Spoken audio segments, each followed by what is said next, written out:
Hey guys, welcome back to another Gaming Memories video. Here we are taking another look at a classic game from the PlayStation era, and it's the third in the series, and that is Wipeout 3. So this game was developed in 1999 and it was developed by Psygnosis Entertainment and then published by Sony themselves exclusively for the PlayStation. And it got releases in Europe and North America and then later on in Japan. So the game in question got a dramatic overhaul in terms of the graphics and the overall characteristics of the game compared to the first two games in the series, Wipeout 2097 and the original Wipeout game. The game offers a lot more tracks and has access to a lot of the familiar kind of brands of ships that you race with throughout each of the games in question. Like the previous two games in the series before it, Wipeout 3 is also home to a lot of well-named musical scores from the likes of the Chemical Brothers, Orbital, Propellerheads, DJ Sasha and the likes. So it consists of a techno kind of like dance kind of soundtrack, as we're all familiar with the franchise.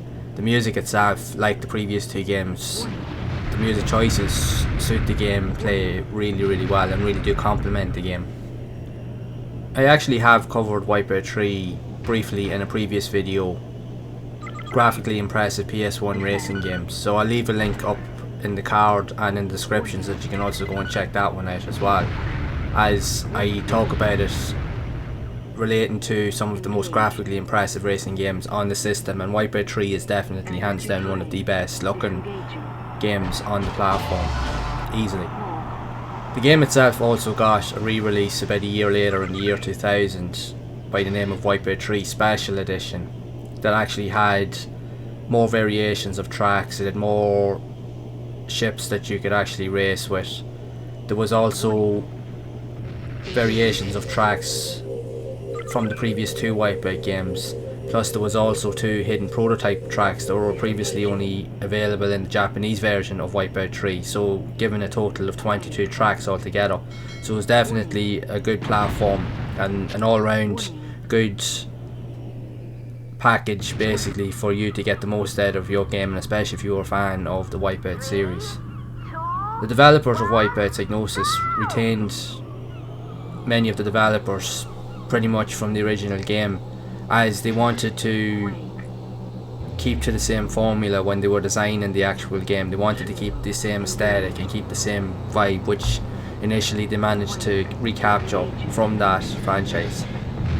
And the game itself also, once it was released, as with the previous two games before it, also got really good reviews in magazines, all praising it for, again, the soundtrack, the gameplay, the high fluidity of the graphics and the overall style and feel of the actual game. It was actually quite groundbreaking at the time, because there wasn't too many games apart from the Wipeout games previously, apart from say other racing games like in different genres, with likes of Gran Turismo and even likes of Ridge Racer 4, that also were aesthetically very good and visually very good in terms of racing games.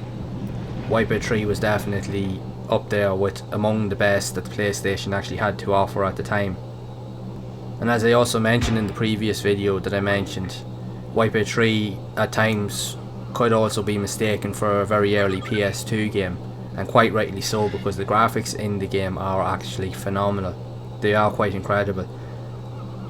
You wouldn't believe that by actually looking at the game you'd actually think that it was a PlayStation 1 game. It was truly astonishing what they were actually able to produce at that time, and it really showed that the PlayStation actually was a lot more powerful and was a lot more capable than we actually all thought it was at that time.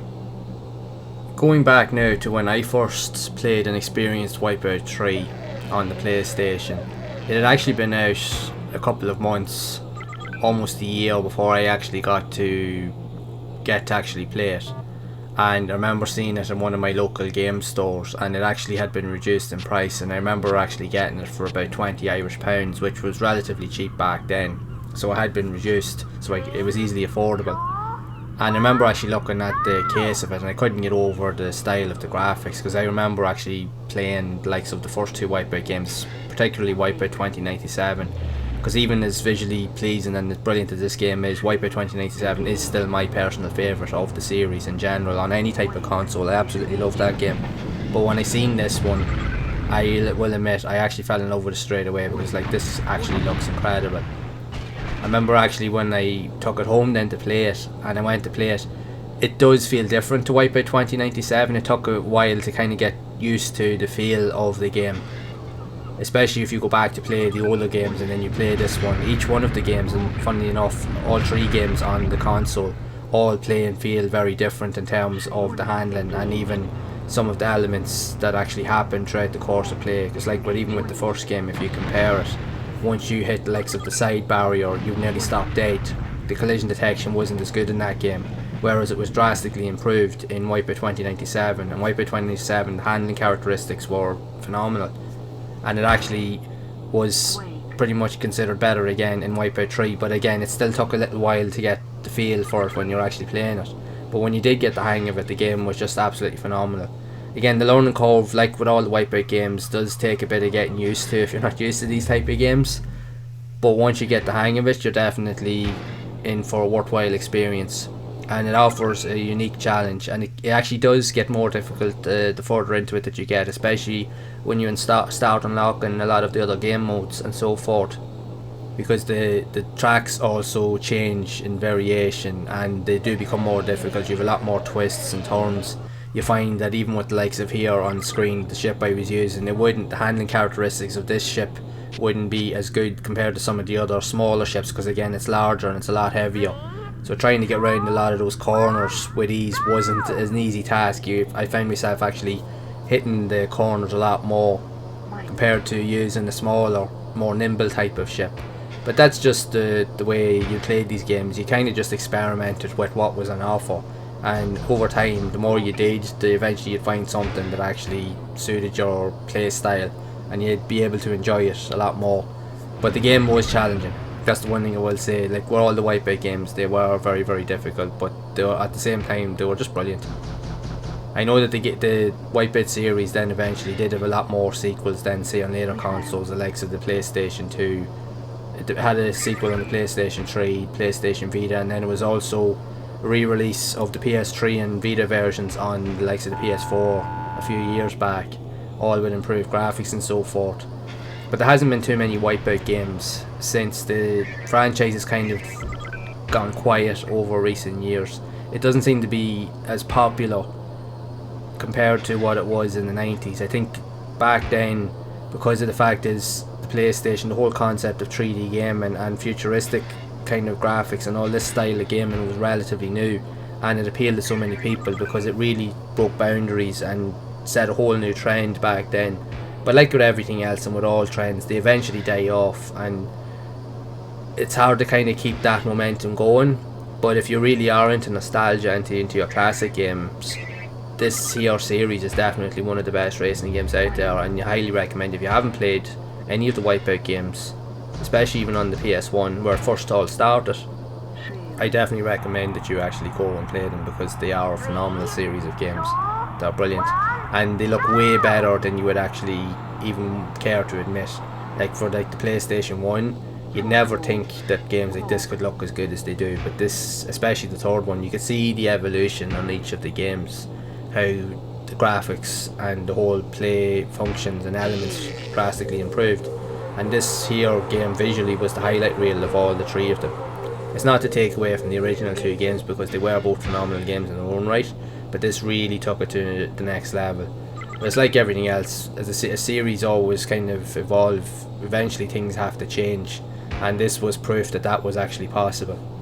So I'd love to know your thoughts on this fantastic PlayStation 1 series. Have you actually played any of the Wipeout games back in the day, and if so, what are your stories behind it? Did you enjoy it? And what are the things that you can take away from the most? What are your best memories of the games in general? Be sure to share them down in the comments below. So if you have enjoyed this video, make sure to leave a like. Also be sure to subscribe to the channel, and make sure to hit that bell icon as well to be updated with future videos, as I am going to be exploring and re-exploring a lot more of these old classic games and share my thoughts and experiences with everyone. So as always, make sure to keep playing those classic games and enjoying them. And keep those gaming memories alive.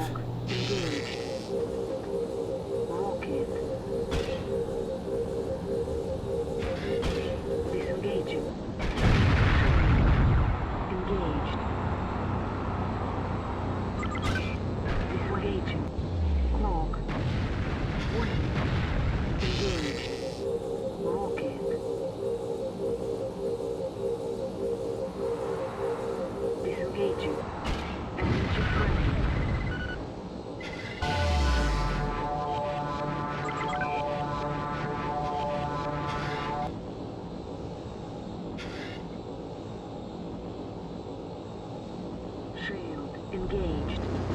Energy drain. Disengaging. Warning. Missiles